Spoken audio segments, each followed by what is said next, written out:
This is part 8 of mastering data frames with row 64 using Python.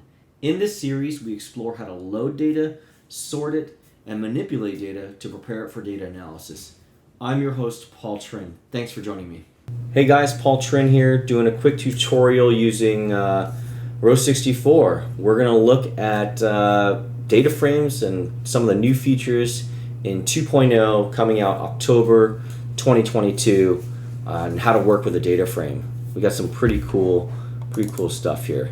So I'm opening up row 64 right now, and if you don't know already, you can do all kinds of cool stuff, but we're going to specifically highlight today all the crazy cool ways you can directly change the data frame right inside row 64 without any Python whatsoever.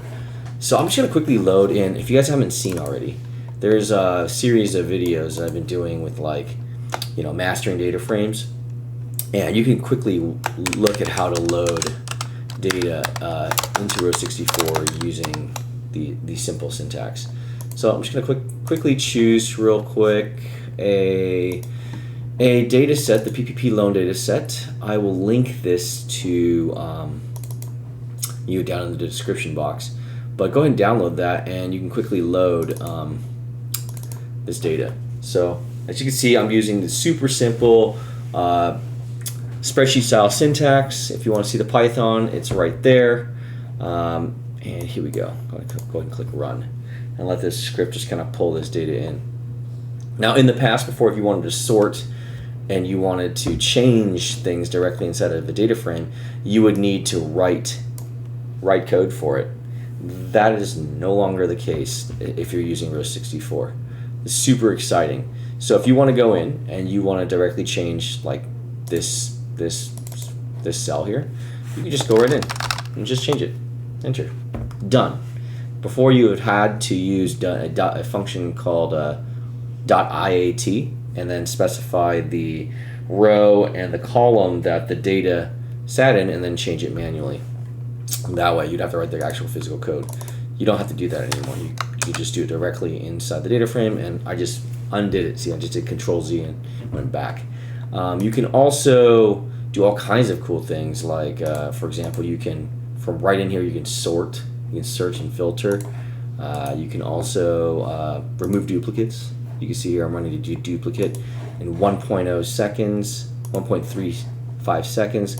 We went from about 1 million rows down to 242.